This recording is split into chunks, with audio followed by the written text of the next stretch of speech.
Alright everyone, this is going to be a 0 to 60 video on my 2000 Lexus ES300 with overdrive off, traction control off, 210 horsepower and 220 pound-feet from factory, and it has 201,000 miles on it, so let's see how she does on a 0 to 60.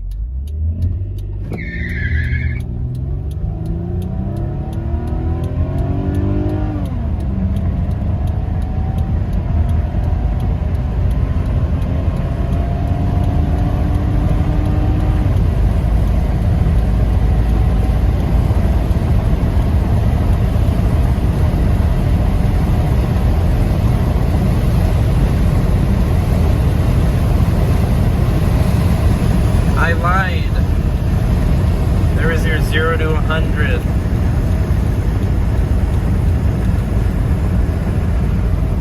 I just decided to stay in it. But yeah, 0 to 100. She's 23 years old now. Still has some pep in her step.